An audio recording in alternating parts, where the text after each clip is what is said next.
ओम शांति।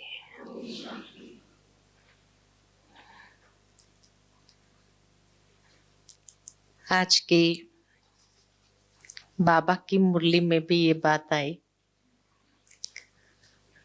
कि ज्ञान की धारणा करने के लिए बुद्धि की पात्रता चाहिए। जितनी जितनी हमारी बुद्धि की पात्रता बढ़ती जाती है, वैसे वैसे ज्ञान की धारणा या ज्ञान को समझने की शक्ति हम में आने लगती है। बाबा की मुरलियां कहा जाता है कि हर 5 साल में रिपीट होती है। साकार मुरलियां। लेकिन आज भी जब कोई मुरली सुनते हैं तो ऐसा महसूस होता है कि ये तो पहली बार ही सुनी बाबा की मुरली। याद ही नहीं आता है कि 5 साल पहले, माना कोई भी पॉइंट याद नहीं आती है कि हाँ ये बाबा की मुरली सुनी हुई है। ये भी ध्यान में नहीं आता है। अब तक जो है 11 बार रिपीट हो चुकी है मुरलियां, 69 से लेकर के अब तक। लेकिन जब हर बार नहीं लगती है साकार मुरली कि ये पॉइंट तो पहली बार बाबा ने सुनाई, ऐसा क्यों महसूस होता है? तो आज के विषय को लेकर के जब मैं सोच रही थी तो उसी समय ये महसूस हुआ कि जैसे जैसे हम ज्ञान में आगे बढ़ते जाते हैं और जैसे जैसे हम योग लगाते जाते हैं तो हमारी बुद्धि की परिपक्वता विकसित होती है। इसलिए आज से 5 साल पहले जो हमारी बुद्धि थी और आज जो बुद्धि है उसमें महान अंतर आ गया। तो 5 साल पहले जब ये मुरली सुनी थी तो उस समय एक अलग लेवल की परिपक्वता थी और आज 5 साल बाद एक अलग लेवल की परिपक्वता आई है। इसलिए आज हमारा मुरली सुनने का या समझने का दृष्टिकोण बदल गया तो मुरली नहीं लगती है। तो जादूगर बाबा ने कितना बड़ा जादू किया है कि वही मुरली है ना, हर साल नहीं महसूस होती है, हर 5 साल के बाद भी नहीं महसूस होती है। और इतने सालों पहले बात कही हुई आज भी लगता है जैसे ये आज के हिसाब से मुरली सुनाई गई है। तो ये फील होता है कि बाबा त्रिकालदर्शी जब मुरली चला रहे थे तभी तीनों कालों को ध्यान में रखते हुए मुरली चलाते हैं। तो आज भी जब वो मुरली सुनते हैं तो ये नहीं आता है कि हाँ, नहीं तो दुनिया में लोग जनरेशन गैप कहते हैं और जनरेशन गैप कहते हैं तो जो बुजुर्ग लोग कोई बात अपने अनुभव से कहते भी है तो आज के लोग क्या कहते हैं, ये आपके समय में था। लेकिन बाबा की मुरली के लिए कोई नहीं कहेगा ये आपके समय की बात है, आज के समय में ये बात एप्लीकेबल नहीं है। कहेंगे कोई? कह ही नहीं सकते हैं। ऐसी बाबा की जादूगरी है इस मुरली के अंदर भी। और हर कोई ये फील करता है, कोई भी बात मन में होती है तो दूसरे दिन मुरली में जब वो बात आ जाती है, जवाब आता है तो क्या कहते हैं, अरे बाबा ने जवाब दे दिया। तो कितने सालों पहले कही हुई बात, 50 साल पहले कही हुई बात, 50-55 साल पहले कही हुई बात 62 की, लेकिन आज भी हमें महसूस होता है मेरे मन के प्रश्न का जवाब बाबा ने दे दिया। आज मेरे लिए मुरली चली। चाहे अव्यक्त मुरली को भी जब रिवाइज करते हैं तो भी लगता है ये वर्तमान समय के हिसाब से। तो ये कोई नहीं कह सकता है कि बाबा ये तो आपके जमाने की बातें थी, आज ये बातें नहीं चल सकती है, नहीं, है ना। ये वंडर लगता है बाबा की मुरली, और उस मुरलीधर की जो मुरली चली है, और उन्होंने जिस तरह से हमारी बुद्धि को भी क्या किया है, शालिम बनाया है। कहा ना, आज एक शब्द दादियों ने यूज किया, शालिम बुद्धि। तो शुद्ध बुद्धि और अशुद्ध बुद्धि, दो बुद्धि बताई गई है। बाबा ने भी हमेशा हम बच्चों को कहा है कि एक राम की दी हुई दिव्य बुद्धि, और एक है रावण के द्वारा आसुरी मत के आधार पर विकसित की हुई अशुद्ध बुद्धि। तो दुनिया में चारों ओर अशुद्ध बुद्धि नजर आती है, लेकिन बाबा के बच्चे बनते ही बाबा ने हम बच्चों को इस दिव्य जन्म की गिफ्ट दी है। दो गिफ्ट मिलती है। ब्राह्मण जन्म लेते ही हम सभी बच्चों को बाबा से दो गिफ्ट मिलती है। पहली वह दिव्य बुद्धि और दिव्य दृष्टि। दिव्य दृष्टि माना कोई ट्रांस में जाने वाली बात को नहीं कहा जाता दिव्य दृष्टि, लेकिन दिव्य बुद्धि के साथ दिव्य दृष्टि मिली, अर्थात के ये दृष्टि जिन बातों को, चीजों को नहीं देख सकती इस दुनिया में, उन बातों को, उन चीजों को देखने की क्षमता दिव्य बुद्धि और दिव्य दृष्टि को प्राप्त हो गई। समझने की क्षमता दिव्य बुद्धि को मिली और देखने की क्षमता दिव्य दृष्टि को मिली, जिसको बाबा कहते तीसरा नेत्र जो है बाबा का दिया हुआ खिल जाता है, खुल जाता है ना। जैसे आत्मा को देखने की क्षमता इन नैनों की नहीं है, लेकिन जो दिव्य दृष्टि का वरदान हमें मिला, उससे हम आत्मा के स्वरूप को देख सकते हैं। परमधाम को देखने की क्षमता ये आंखों की नहीं है, परमात्मा को देखने की क्षमता इन आंखों की नहीं है, लेकिन ये सारी क्षमता हमें प्राप्त होती है जब बाबा ने हमें ये वरदान दिया। तो जन्मते ही हर ब्राह्मण को ये दो वरदान, दिव्य बुद्धि, दिव्य दृष्टि का मिल जाता है।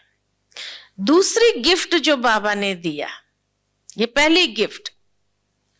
दूसरी गिफ्ट जो हर बच्चे को प्राप्त होती है वो है स्वतंत्रता, फ्रीडम। उस बुद्धि को यूज करने की फ्रीडम मिलती है हमें, है ना। उस बुद्धि का प्रयोग करो आप, उसकी स्वतंत्रता भी बाबा हम बच्चों को दे देते हैं। आज दुनिया के अंदर ये स्वतंत्रता नहीं है। एक छोटा बच्चा भी होता है, जब तक वो माँ बाप के संरक्षण में है तो माँ बाप के हिसाब से चलना पड़ता है उसको। यहां बैठो, ये करो, ऐसा नहीं करो, है ना, ये चलता है। और वो बच्चा जब तक 16 साल का होता है, 16 साल के बाद वो समझता है अब मुझे स्वतंत्रता मिलनी चाहिए।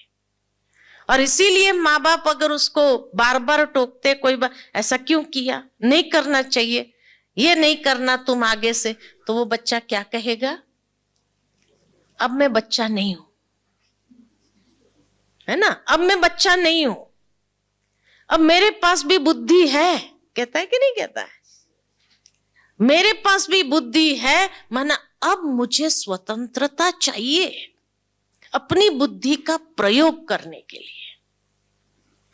और इसीलिए कहा जाता है कि 16 साल के बाद अगर माँ बाप को बच्चे को एडवाइस भी करना होता है तो उसके साथ फ्रेंड बनना पड़ता है, दोस्त बनना पड़ता है, और दोस्त बन करके उसके साथ फिर उसमें उसको गाइडेंस देंगे तो वो सुनेगा।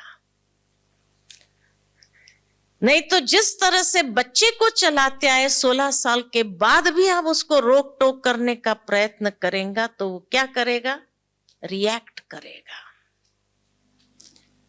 तो बाबा ने हम बच्चों को जन्मते ही स्वतंत्रता दे दी, दिव्य बुद्धि का वरदान दिया, ज्ञान के गुह्य रहस्य को समझने का दिव्य दृष्टि मिल गई और स्वतंत्रता भी दे दी, और साथ में कर्म सिद्धांत समझा दिया। वो दिव्य बुद्धि के द्वारा कर्म सिद्धांत समझा दिया। क्या सिद्धांत समझाया?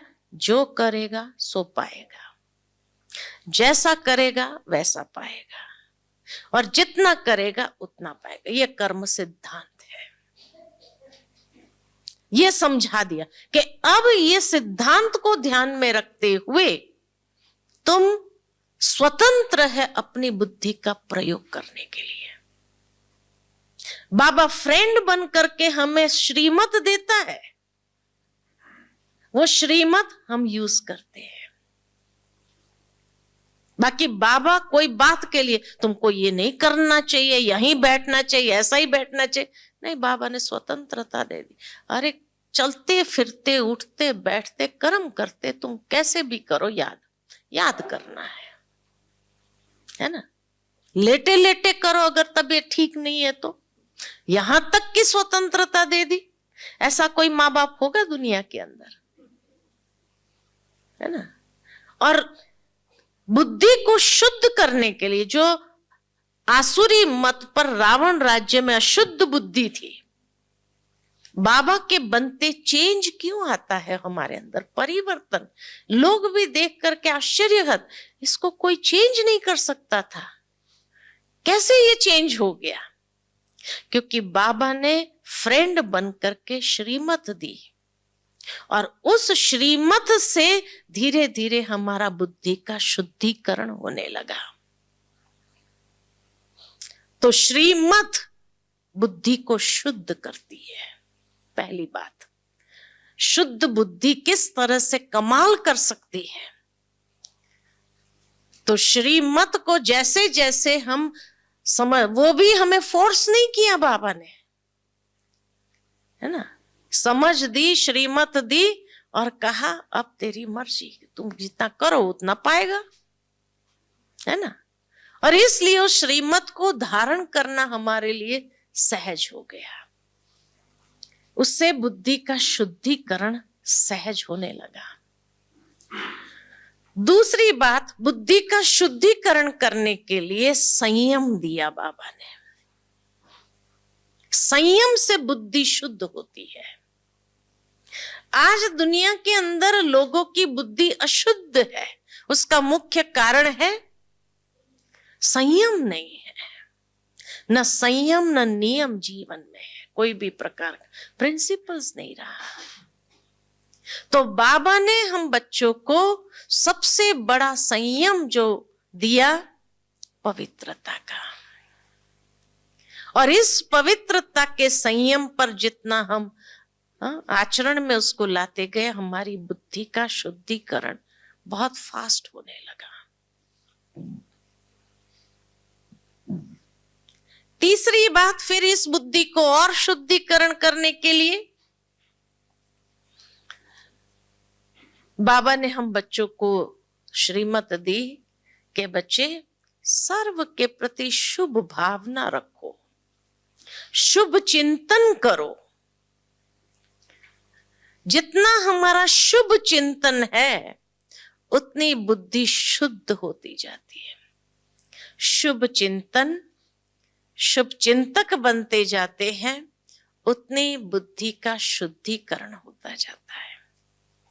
आज वरदान में बाबा ने कितनी सुंदर बात कही परिवर्तन की, कि सबसे पहले बाबा के पास आए स्वरूप का परिवर्तन, फिर स्वभाव का परिवर्तन, फिर संकल्पों का परिवर्तन, और इस तरह परिवर्तन शक्ति को अप्लाई करते करते आज कहां से कहां पहुंच गए, है ना। अशुद्ध से एकदम शुद्ध हो गए। तो जितना शुभ चिंतन हमारा है, अगर मन के अंदर कोई भी प्रकार का अशुद्ध चिंतन चलता है तो वह अशुद्ध चिंतन बुद्धि को कभी शुद्ध होने नहीं देती है।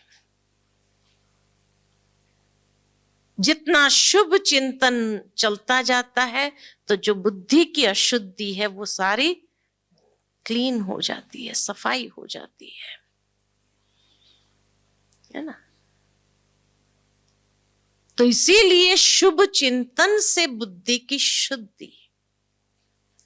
चौथी बात, बुद्धि को शुद्ध करने के लिए बाबा ने बताया, बच्चे मैला अगर बुद्धि को करता है तो चाहिए चाहिए चाहिए कि चाहना मैला कर देती है ना। इसीलिए इच्छा मात्रम अविद्या जितनी बनती जाती है हमारी स्थिति अंदर से, हमारी बुद्धि का शुद्धिकरण होता है। इच्छा मात्रम अविद्या। मनुष्य जीवन में ईर्ष्या, नफरत, हसद, ये सारी बुद्धि को अशुद्ध करती है। बाबा ने हम बच्चों को कहा दिव्य गुणों की धारणा करते जाओ, और यही दिव्य गुणों की धारणा से धीरे धीरे बुद्धि की शुद्धिकरण होती गई। और शुद्धिकरण खाली नहीं हुआ, लेकिन शालिम बुद्धि बनती गई, जिसको दूसरे शब्द में बाबा ने कहा हंस बुद्धि। नीर और क्षीर को बहुत अच्छी तरह से पहचान सकते है ना। सत्य क्या है, असत्य क्या है, मोती क्या है, कंकड़ क्या है, उसको हम बहुत अच्छे से स्पष्ट समझ सकते हैं और उसको ग्रहण कर सकते हैं। हंस बुद्धि। तो हफ्ते पहले की बाबा की अव्यक्त मुरली हम सभी ने सुनी, हंस बुद्धि है ना। हंस बुद्धि की विशेषताएं कितनी सुंदर बाबा ने बताई। हंस बुद्धि की परिभाषा बाबा ने कितनी सुंदर बताई कि बहुत अच्छी तरह से ये परख शक्ति हमारे अंदर आ जाती है, सही क्या है, गलत क्या है, और उसको ग्रहण करने की शक्ति, सही को ग्रहण करने की शक्ति। आज दुनिया में लोग जानते हैं, हाँ ये ऐसा बोलना गलत है, ये कहना गलत है, लेकिन फिर भी परिवर्तन नहीं कर सकते, ताकत नहीं है। लेकिन बाबा ने खाली हमें परख शक्ति हमारी स्पष्ट हो ये बात नहीं, लेकिन उसके साथ साथ उसको ग्रहण करने की क्षमता भी दे दी। तो बुद्धि की पात्रता जितनी बढ़ती जाती है उतनी ग्रहण शक्ति हमारी बढ़ती जाती है। इसीलिए शुद्ध बुद्धि को बाबा कहते हैं ये दिव्य बुद्धि है। और जितनी बुद्धि का दिव्यकरण होता जाता है उतना तीसरा नेत्र आदि मध्य अंत को अच्छी तरह से देख सकता है, समझ सकता है, और उस अनुसार हम जीवन के अंदर जो फैसला लेना होता है ले सकते हैं। मनुष्य कल क्या होगा इतना भी समझने की क्षमता नहीं रखता है। फिर क्या कहते हैं, धोखा खाते ही क्या कहेंगे, मैंने तो समझा ही नहीं था, ऐसा भी माना। इतना भी उनकी बुद्धि की क्लैरिटी नहीं है जो कल तक का रिजल्ट देख सके। और बाबा ने हमें तीनों कालों का कितनी लंबी दिव्य दृष्टि हमें प्रदान कर दी, दीर्घ दृष्टि हमें प्रदान कर दी कि उस दीर्घ दृष्टि से हम बहुत लंबे समय तक का भी सोच समझ करके कार्य कर सकते हैं। यह है बुद्धि की शालीनता। तीनों कालों को अच्छी तरह से स्पष्ट देख करके कहीं धोखा खाने का मार्जिन नहीं। मनुष्य को कदम कदम पर धोखा मिल रहा है, उनकी बुद्धि काम ही नहीं करती। अशुद्ध बुद्धि जो है तो अशुद्ध बुद्धि देख नहीं सकते हैं, और इसीलिए धोखा खाते दुख की प्राप्ति होती। और बाबा ने हमें दीर्घ दृष्टि ऐसी दे दी जो हम आज का नहीं, कल का नहीं, लेकिन कितने समय का भी प्लानिंग कर सकते हैं और अपनी स्थिति को वैसी बनाने के लिए भी हमारे अंदर शक्ति आ जाती है। तभी कई बार बाहर वाले कहते, हमें ये सूझा ही नहीं, आपको कैसे सूझ गया, आपने कैसे ये बात कह दी, है ना। तो कहने का भावार्थ ये है, बाबा ने हमारी बुद्धि को ऐसा परिपक्व, इतना विजडम से भर दिया, ज्ञान की धारणा करते करते हमारे विवेक जो है वो शार्पन हो जाता है ना। शार्पन करना पड़ता है। रोज हम मुरली सुनते, तो ये मुरली सुनना क्या हुआ, रोज जो मुरली सुनते हैं बुद्धि की धार को तेज कर रहे हैं। दुनिया में लोगों की बुद्धि की धार तेज क्यों नहीं होती है, क्योंकि महीने में एक बार कभी सत्संग कर लिया, या 6 महीने में एक बार कोई महात्मा आए तो सत्संग, बाकी टाइम नहीं उनके पास, है ना। और इसीलिए जब टाइम नहीं है तो बुद्धि, कुशाग्र बुद्धि जिसको कहा जाए, कि जिसके धार इतनी तेज हो कि जो हम निर्णय ले सटीक हो, एकदम जो फैसला करे सटीक हो, ऐसी कुशाग्र बुद्धि बाबा ने दे दी। वो एक बार किसी ने प्रश्न पूछा कि कर्म बड़ा के भाग्य बड़ा, क्या कहेंगे, कर्म बड़ा के भाग्य बड़ा, पुरुषार्थ बड़ा या प्रारब्ध बड़ा। हाँ, ये तो समझने की क्षमता हमारे अंदर आ गई। लेकिन दुनिया के लोग क्या कहते हैं, भाग्य में होगा तो होगा ना, उल्टा कर देते। लेकिन वास्तव में देखा जाए दोनों में से एक भी बड़ा नहीं है ना। एक बार 3 जनों की आपस में बहस हो रही थी, मैं बड़ा मैं बड़ा मैं बड़ा। तो एक राजा वहां से गुजर रहा था, जंगल में ये बहस हो रही थी जोर जोर से। तो एक राजा वहां से जब गुजरने लगा तो राजा ने सुना तो कहा, ये कौन है, मेरे होते हुए वो अपने आप को बड़ा कह रहे, ऐसा कौन है। तो देखने गए तो तीनों ने कहा, चलो राजा आए हैं, हम तीनों में बड़ा कौन, ये फैसला राजा करेगा। तो राजा ने कहा, पहले परिचय तो दो आपका, कि आप कौन है। तो एक ने कहा मैं कर्म हूं, दूसरे ने कहा मैं भाग्य हूं, और तीसरे ने कहा मैं बुद्धि हूं। अब आप फैसला करो कि हम तीनों में बड़ा कौन है। राजा ने कहा, ऐसे कैसे मैं फैसला दे दूं, आपको प्रमाणित करना पड़ेगा अपने आप को, तभी मैं फैसला दूंगा। तो 1-1 सप्ताह तीनों को प्राप्त हुआ। तो कहा, कहां प्रमाणित करना है, राजा से पूछा। तो उतने में वहां से एक लक्कड़हारा जा रहा था, कहा ये लक्कड़हारे पर प्रमाणित करो। तो सबसे पहले कर्म ने कहा मैं जाता हूं, और उसने उस लक्कड़हारे में प्रवेश कर लिया। कर्म ने, उसमें ऐसी ताकत आ गई कर्म करने की कि उस दिन उसने जो लकड़े काटे ना, इतने ज्यादा लकड़े काट दिए, डबल काट दिए। लेकिन भाग्य साथ नहीं है, न बुद्धि है। अब लकड़े तो कट गए इतने, अब कैसे उठा करके इतने सारे लकड़े ले जाए। तो उसने सोचा, आधा मैं यहां छुपा के जाता हूं, आधा लेके जाता हूं, और जो है आधा जो लेके जाता हूं बेच करके फिर आकर ये दूसरा लेके जाऊंगा। अब भाग्य साथ तो था नहीं, बेचने गया, बेच करके जब वापस आया ये दूसरा लकड़ा लेने के लिए तो चोरी हो गए थे। हफ्ता भर ऐसा होता रहा, डबल लकड़ा काटता था, आधा चोरी हो जाता था, उसके नसीब में तो वही आता था।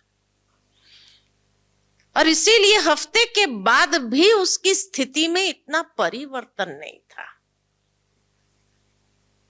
1 सप्ताह के बाद भाग्य का टर्न था, उसने प्रवेश कर लिया, और भाग्य ने प्रवेश करते ही बैठे बैठे उसकी लॉटरी लग गई।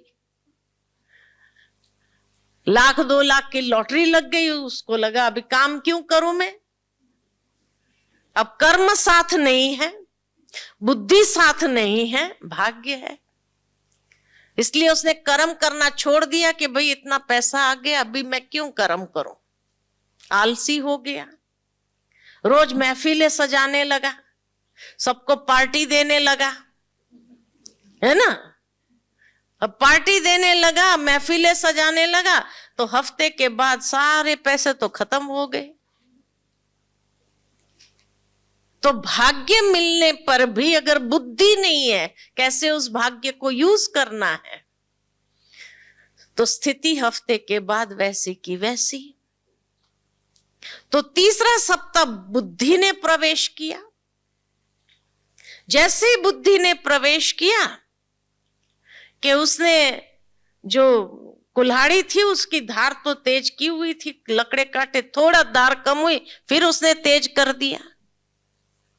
अभी भी भाग्य साथ नहीं है, कर्म की शक्ति वो पहले जैसी नहीं है। अभी जितना हो सकता है तो धार तेज कर लिया उसने बुद्धि का प्रयोग करके, और प्रयोग करते ही जैसे ही कटा, थोड़ा ज्यादा लकड़ा कटा, पहले से थोड़ा ज्यादा कटा, क्योंकि उसने धार तेज करता रहा। इसीलिए अब उसके पास बुद्धि है, सोचा अभी मैं ये छिपा के नहीं जाऊंगा, लकड़े चोरी हो जाते हैं।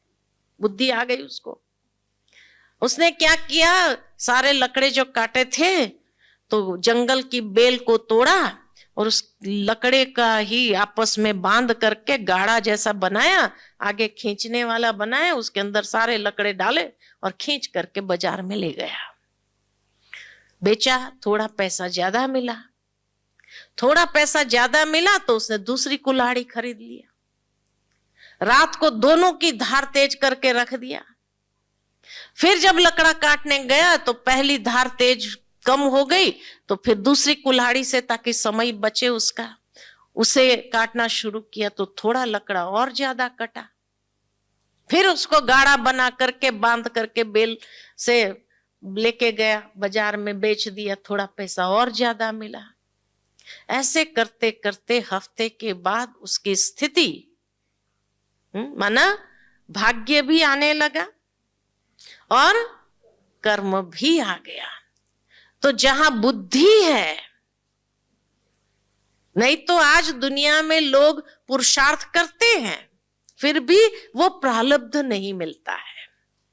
क्यों? क्योंकि बुद्धि का प्रयोग नहीं है। इसीलिए जब बाबा ने आते ही हमारी बुद्धि को दिव्य बुद्धि का वरदान दिया, तो धीरे धीरे आज देखो स्थिति भी सुधरती जाती हर ब्राह्मणों की। हाँ, पहले कैसी स्थिति थी, आज कैसी स्थिति है। पुरुषार्थ भी अच्छा होता जाता, प्रारब्ध भविष्य में तो मिलेगा सो मिलेगा, लेकिन यहां भी मिला है कि नहीं मिला है। यही तो बाबा की परवरिश है। आज हर बाबा के सेंटरों को देखो, हर ब्राह्मण का घर देखो, कितना सुंदर बना दिया है, जैसे मंदिर लगता है, साफ स्वच्छ हो करके। जो बाहर वाले भी आते तो क्या कहते, आपका घर कितना अच्छा लगता है। प्रवृत्ति वाले को भी कहते हैं कि नहीं कहते हैं? कहते हैं, कहते हैं आप, हमारा घर में सब कुछ है लेकिन कुछ भी व्यवस्थित नहीं है, कुछ भी व्यवस्थित नहीं है। इसलिए घर क्या दिखता है, कबाड़ खाना लगता है। और ब्राह्मणों के पास कम होगा साधन तो भी देखो, और धीरे धीरे सफेद कपड़े पहन करके तो जैसे फरिश्ते ही लगते हैं लोगों को। ये तो फरिश्ते हैं जैसे, इनका घर इतना साफ सुथरा, इनके पास साधनों की कोई कमी नहीं है। हर एक के पास, पहले साइकिल थी आज बाइसिकल आ गई, इनके पास बाइक थी वो आज कार वाला हो गया कि नहीं हो गया। हर ब्राह्मणों की स्थिति सुधरी के, यही तो बाबा की पर्व, क्योंकि बुद्धि का प्रयोग कर रहे हैं, इकोनॉमी से चलते हैं। लोगों के पास अशुद्ध बुद्धि के कारण पैसा होने के बाद भी कैसे उसका प्रयोग करना है, सफल करना है, उनको ज्ञान ही नहीं है। तो शुद्ध बुद्धि क्या कमाल करती है, कितना कमाल कर देती है। कि हर ब्राह्मणों का जीवन देखो कितना शांति सुखमय जीवन होने लगा। पहले कैसा जीवन था, आज कैसा जीवन हो गया है कि नहीं? तो यही क्योंकि हम रोज अपनी बुद्धि की धार को क्या करते हैं, तेज करते हैं। अच्छा, सुबह शाम मुरली सुनो तो डबल बार तेज होगी कि नहीं होगी? इसलिए बाबा कहते हैं बच्चे मुरली कभी मिस तो नहीं होती। अभी कोरोना वाला आदत तो नहीं पड़ गया, घर बैठे हम सुनते हैं ना, मुरली सुनते हैं। क्लास में जाने की क्या जरूरत है, ऐसा तो नहीं कर रहे हैं। क्योंकि कई बार बहनें कहती है अभी कोरोना के बाद अभी संख्या थोड़ी कम आती है। कहते हम घर में सुन लेते हैं ना, हमको बाबा ने सब दिया है। अरे घर में सुन लेते हैं, भले सुन लेते हैं, लेकिन वो वाइब्रेशन नहीं मिलता है जो सेंटर पर रा करके बाकायदे मुरली सुनने से जो वाइब्रेशन मिलता है, ताकत मिलती है ना। वो ताकत घर में नहीं, फिर धीरे धीरे कम होते जाएंगे। इसीलिए बुद्धि की धार को अच्छी तरह से तेज करनी है तो सेंटर पर जाकर के जब मुरली सुनते हैं बाकायदे, उससे वाइब्रेशन मिलते हैं और उससे हमारी बुद्धि की धार और भी तीव्र होती है। तो इसीलिए बाबा कहते रोज अपनी बुद्धि की धार 2 बार तो जरूर तेज कर लो। सोने से पहले भी मुरली पढ़ लो और सुबह सुबह मुरली पढ़ो तो देखो कैसी बुद्धि हो जाती है। तो इसीलिए कहा दुनिया के लोगों की बुद्धि अशुद्ध है। और अशुद्ध बुद्धि क्या करती है? तोड़ फोड़ करती है। जो प्रैक्टिकल दुनिया में दिखाई दे रहा है, तोड़ फोड़ कर रही है अशुद्ध बुद्धि। और क्या करती है? डिस्ट्रक्शन का काम करती है। वो कंस्ट्रक्शन का काम नहीं कर सकती है। और बाबा ने हमारी बुद्धि को दिव्य बनाते ही कंस्ट्रक्टिव बना दिया है ना। और इसीलिए हमारी बुद्धि सुई धागे का काम करती है, कैंची का काम नहीं करती है। दुनिया के लोग देखो क्या करते हैं, कैंची का काम करते हैं कि नहीं? संबंधों को काटते रहते हैं, व्यवहार को काटते रहते हैं। और बाबा के बच्चे सुई धागे का काम करती है। यह है दिव्य बुद्धि का कमाल। जो सुई धागे का काम करे, कैंची का काम कभी नहीं करे। संबंधों को जोड़ने का काम करती है, व्यवहार कुशलता से अपने संबंधों को जोड़ने का काम करते हैं। क्षमा करने की शक्ति उनके अंदर आ जाती है, क्षमा लेने की शक्ति आ जाती है। दुनिया के लोगों के अंदर अभिमान इतना है, अभिमान के कारण कहेंगे मैं क्षमा क्यों मांगू, ना मुझे क्षमा करना, मैं ये बात भूल नहीं सकता हूं जिंदगी भर। और ना भूल करके क्या कर रहे हैं? संबंधों को काटता जाता है, कैंची का काम करते। एक दिन क्या हो जाता है? सबसे अलग थलग वही हो जाता है। और इसीलिए लोग डिप्रेशन के शिकार बनते हैं। बाबा के बच्चे डिप्रेशन से भी बाहर आ जाते हैं। क्यों? सुई धागे का काम जो कर रहे हैं, है ना। इसीलिए समाज में रहने के बाद भी लोग भी कहेंगे कि ये आपके अंदर टैक्ट कहां से आती है? कहते कि नहीं कहते हैं? क्योंकि बाबा हम बच्चों को यही सिखाते हैं कि बच्चे किस तरह से सुई धागे का काम करके सबके साथ अपने आप को जोड़ दो। तोड़ने का काम तो दुनिया वाले करते, हम लोग नहीं करते हैं। कैंची का काम तो दुनिया वाले करते, हमारा काम ये नहीं है। हमारा कार्य है बाबा की प्रत्यक्षता करना। और बाबा की प्रत्यक्षता का जहां लक्ष्य रखा है वहां हमारी बुद्धि क्या से क्या कर देती है। इसीलिए हर कोई चाहते हैं कि भाई हमारे स्थान पर ब्राह्मण लोग हो। उनको नौकरी जल्दी मिल जाती है। ब्राह्मणों को क्यों मिलती है?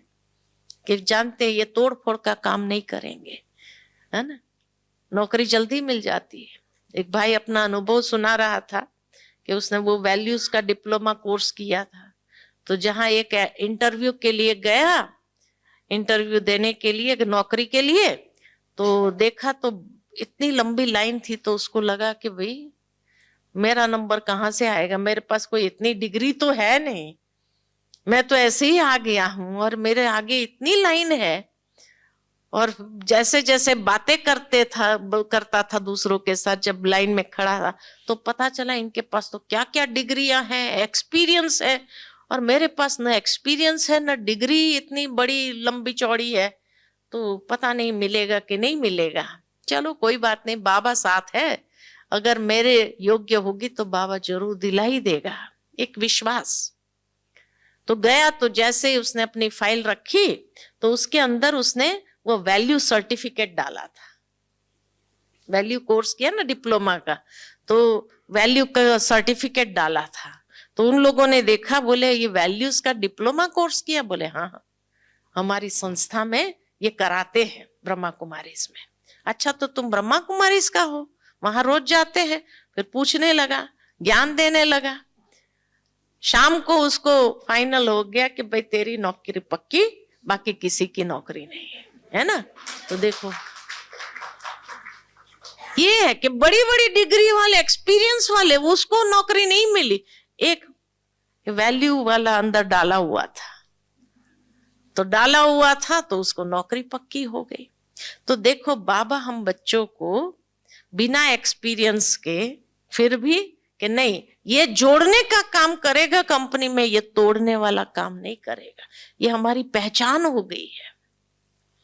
बाबा की ये संडे की मैं मुरली पढ़ रही थी, आने वाले संडे की, उसमें बाबा ने बहुत अच्छी बात कही है कि बच्चे जो है किस तरह से माना दुनिया के अंदर प्रत्यक्ष होते जाएंगे। बाबा ने कहा आज तक आप लोग वीआईपी ढूंढते हो, एक दिन ऐसा आएगा लोग समझेंगे आपसे बड़ा वीआईपी कोई है ही नहीं, और वो मिन्नतें करेंगे आपको, आप आओ हमारे प्रोग्राम में आओ, आप बोलेंगे आशीर्वाद हो जाएगा। लेकिन बाबा ने कहा वो समय बहुत थोड़े समय के लिए है, लेकिन उसी में प्रत्यक्षता हो जाएगी। फिर बाबा ने ये बात बताई है कि क्यों ये समय बहुत थोड़े समय के लिए है, क्यों ये समय थोड़े समय के। जब आप वीआईपी बन जाएंगे, लोग आपको बुलाएंगे, मिन्नत करेंगे कि आप आओ हमारे प्रोग्राम में, आप जो बोलेंगे हमारे लिए आशीर्वाद हो जाएगा। बाबा ने कहा आज तक आप दूसरे को बुलाते रहे, एक दिन आएगा वो लोग आपको बुलाएंगे, बनी बनाई स्टेज पर, आपको कोई खर्चा नहीं करना पड़े, लेकिन ये समय बहुत थोड़े समय के लिए। क्यों? क्योंकि जैसे ही ये प्रत्यक्षता होंगे कि भाई आपके जैसा कोई दुनिया में है नहीं वीआईपी, आपके जैसा इतना अच्छा चरित्रवान कोई है नहीं, तो जो जो बाबा का हाथ छोड़ करके भागंती हो गए, प्रत्यक्षता होंगी तो वो भी भगवान की प्रत्यक्षता होंगी, तो उनके सामने भी तो होगी कि नहीं होंगी, तो उनको कितना पश्चाताप होगा, और उनके पश्चाताप को बाप देख नहीं सकता है। इतनी सुंदर बात बाबा ने कही। आखिर तो वो भी बाबा के बच्चे रहे हैं ना, भले भागंती हो गए तो क्या हुआ, लेकिन उस समय उनके अंदर इतना पश्चाताप होगा, तो बाबा कहे बाबा उन बच्चों का भी पश्चाताप देख नहीं सकता, इसीलिए ये समय बहुत थोड़े समय के लिए होगा, और उसी में बाबा की प्रत्यक्षता हो जाएगी। जब वो समय आए तो समझ लेना अभी एकदम अंतिम समय आ गया है, बाबा ने यहां तक कहा है। ये संडे की बहुत अच्छी बाबा की मुरली 18 जनवरी की चली हुई बाबा की मुरली है। इतनी सुंदर बाबा की मुरली है कि आने वाला समय में क्या महसूस होगा, क्या अनुभव होगा। तो ये तभी प्रैक्टिकल है जब बाबा ने हमारी बुद्धि को दिव्य बुद्धि बना करके लोगों के सामने, तभी तो प्रत्यक्षता होंगी कि बुद्धिवानों की बुद्धि ने उसको कैसी बुद्धि दी है ना। बुद्धिवानों की बुद्धि हमारी बुद्धि को चेंज कर रहा है, दिव्य बना रहा है, तो कोई ऐसी वैसी बुद्धि थोड़ी बनाएगा, उसी के पास ये शक्ति और क्षमता है। आज एक माँ बाप भी अपने बच्चों की बुद्धि को चेंज नहीं कर सकते हैं, ताकत नहीं है उनके पास भी, लेकिन परमात्मा बुद्धिवानों की बुद्धि हमारी बुद्धि को कैसे परिवर्तन कर देता है, और कितना सुंदर बुद्धि बना करके, हंस बुद्धि बनाकर दुनिया के सामने रख देता है। तो इसीलिए तब हमें महसूस होगा कि हमारा भाग्य कितना श्रेष्ठ है ना, कि हमारे जैसा भाग्यशाली, जैसे थोड़े दिन पहले बाबा ने कहा, आप इतने पद्मा पदम भाग्यशाली, दुनिया में कोई सौभाग्यशाली भी नहीं है आपके जैसा पद्मा पदम भाग्यशाली आत्मा दुनिया में कोई नहीं है ना। वो तो सौभाग्य भी नहीं, पद्मा पदम, पदम कितना होता है, कितना होता है पता है? देखो 1 करोड़ होता है, करोड़ के बाद अरब होता है, अरब के बाद खरब होता है, खरब के बाद, खरब के बाद नील, नील के बाद शंख, शंख के बाद पदम, और उसमें भी पद्मा पदम। इसलिए बाबा कहते हैं कि आज की दुनिया का कोई करोड़पति भी साधारण है, जो भगवान बनाता है हमें पद्मा पदम, उसके आगे तो वो क्या हो गया, साधारण ही हो गया। भले वो घमंड करता है, अभिमान में रहता है, तो भी भगवान की नजरों में वो भी साधारण है ना। तो इसीलिए ऐसे बाबा हमारी बुद्धि को पद्मा पदम श्रेष्ठ बना देते हैं, जिसके आधार से 2500 साल हम लोग राज्य करेंगे। ऐसी बुद्धि, न कोई वजीर की आवश्यकता, न कोई हेल्पर की आवश्यकता। कैसी बुद्धि होगी वो तो सोचो तो जरा, कैसी बुद्धि होगी। इसलिए वो कहते हैं ना, तीसरे बुद्धि से हम लोग काम करते हैं। दिव्य बुद्धि जब हो जाती ना, तो तीसरे बुद्धि से काम, तीसरे बुद्धि के चक्षु से हम देखने का, समझने का कार्य करते हैं। दुनिया के अंदर कोर्ट में जाते हैं ना, तो इसीलिए वो आंखों पर पट्टी बांधी होती है। आज दुनिया में लोग समझते अंधा कानून है ना, लेकिन अंधा कानून की बात नहीं है। जब आंखों पर पट्टी बांधी होती है और हाथ में तराजू है, माना जो आप निर्णय करो वो तीसरे नेत्र से करो, सोच समझ कर करो। ये आंखों से देखी हुई चीज फिर भी गलत हो सकती है ना। ये आंखों से देखी हुई चीज पर फैसला करने जाएंगे तो गलत हो सकते हैं, देखो दुनिया के अंदर। लेकिन किसी ने समझा नहीं, और समझा नहीं इसलिए क्या कह दिया, अंधा कानून। और बन भी गया क्या, अंधा कानून बन गया कि किसी को जस्टिस मिल नहीं सकता है। ठीक है ना। तो ये है अंधा कानून। तीसरे नेत्र से देखने की, समझने की शक्ति नहीं है। ठीक है।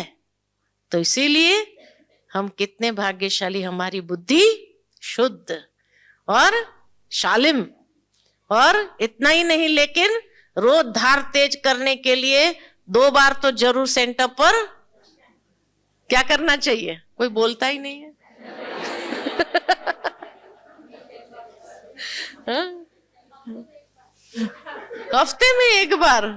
हफ्ते में एक बार जाएंगे तो बुद्धि शालिम कैसे होगी बताओ। वो तो हो नहीं सकती है। हाँ कई रोज जाते हैं। रोज जाओ तो जितना रोज जाएंगे, 2 टाइम जाएंगे तो डबल ये होगा।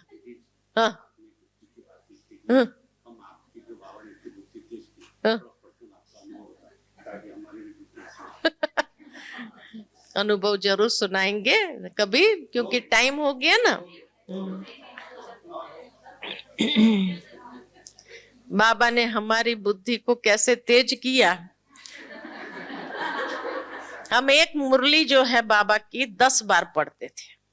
सेंटर पर थी मैं जब, शुरू में जैसे ही समर्पित हुई तो ड्रामा अनुसार मैं अपने आप से नहीं मेहनत किया, लेकिन ड्रामा अनुसार मेरे, क्योंकि मुझे हिंदी बोलना नहीं आता था, तो दीदी ने मेरे को कहा तेरी हिंदी की प्रैक्टिस अच्छी होनी चाहिए, तो जो सिंगल सारे दिन में मुरली सुनने के लिए तेरे को जाकर के सुनाना है। तो ड्रामा अनुसार हिंदी भी तेरी ठीक हो जाएगी और तुम मुरली, उन लोगों को भी मिलेगा कि हमको कोई मुरली सुनाई। तो दिन में 10 लोग तो आते ही हैं, तो 10 बार मेरी मुरली पढ़ना होता था। तो 10 बार पढ़ेंगे तो क्या होगा है? इसलिए अनुभव से मैंने सुनाया, अनुभव से आपको सुनाया कि जितनी बार मुरली पढ़ेंगे ना बुद्धि तेज होगी, बुद्धि की धार तेज होगी। तो 10 बार रोज मुरली पढ़ती थी, तो लास्ट में तो ऐसा हो जाता था कि मुझे सारी मुरली बाय हार्ट हो जाती थी। 10 बार पढ़ेंगे तो क्या होगा है? कभी 12 बार, गुरुवार का दिन होता, संडे तो 12 बार पढ़, तो अव्यक्त मुरली इतनी बार पढ़ेंगे तो क्या होगा, है ना। तो ये मेरा जीवन का बेस हो गया। उसके बाद जब हैदराबाद गए तो हैदराबाद में और मुरली को भाई मैनेजमेंट की तरीके से स्टडी करना है, तो मुरली ही हम पढ़ते रहे, क्योंकि बाबा के बच्चों ने कोई मैनेजमेंट पर किताब तो लिखी नहीं थी उस जमाने में, तो इसीलिए बाबा की मुरली से बड़ा मैनेजमेंट और क्या हो सकता है। तो मुरली पढ़ पढ़ करके उसमें से मैनेजमेंट निकालते थे कि क्या बाबा ने मैनेजमेंट के लिए बातें निकाली है। तो वो सारी मुरली स्टडी, दिन रात मुरली स्टडी करते थे हम लोग, दिन रात मुरली स्टडी होती थी। जैसे मुरली पूरी 3 पेज की मुरली को रोज पढ़ने के हिसाब से, माना लोगों को याद रहे, ऑफिसरों को तो प्रेसी बनाकर देनी होती थी, 10 लाइन की प्रेसी बनानी होती थी। अब उस 3 पेज की मुरली से 10 लाइन खाली निकालनी है तो कितना पढ़ना पड़ेगा मुरली को। तो मुरली पढ़ पढ़ करके जैसे हमको बाबा का ये वरदान मिला।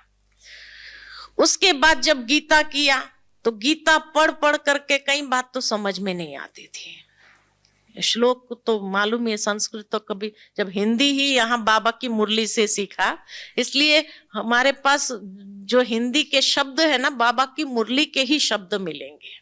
मुझे कोई बहुत अलंकारिक भाषा बोलना नहीं आता है हिंदी की, क्योंकि मैंने हिंदी स्टडी नहीं किया, जो स्टडी किया बाबा की मुरली से, इसलिए सिंप्लिसिटी आ जाती है बाबा के शब्दों के कारण।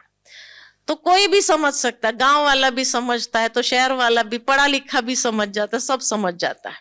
लेकिन जब मैंने गीता किया तो गीता के समय जो है मैं पढ़ती थी, बार बार पढ़ती थी, इतने भारी भारी शब्द होते थे, मुझे समझ में ही नहीं आता था।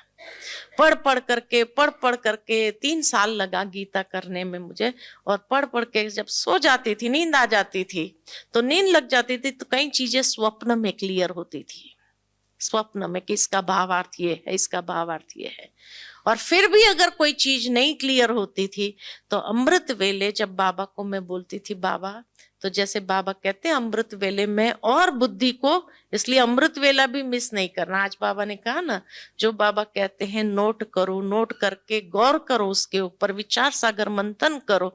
तो इस तरह से जब मैं अमृत वेले बैठती थी तो बाबा जैसे कई बार एक सेमी ट्रांस, मैं ट्रांस में तो कभी नहीं गई, लेकिन एक सेमी ट्रांस में मेरे को ये बातें क्लियर हो जाती थी, जैसे एक प्रकार के साक्षात्कार के रूप में, कि इसका भावार्थ ये है, इसका भावार्थ ये है। तो उसके आधार से जो है बुद्धि को बाबा ने इतना सुंदर बना दिया। और शालिम भी कराने वाला बाबा है, बुद्धिवानों की बुद्धि है, लेकिन हर बच्चे को ऐसा बना देते। तो इसीलिए कहा कि अगर सचमुच आपको अपनी बुद्धि को शालिम बनाना है, मुरली और योग ये आपकी बुद्धि के धार को ऐसी तेज करेगा, ऐसी तेज करेगा जो इसका कोई जवाब नहीं है। ठीक है? अच्छा, ओम शांति।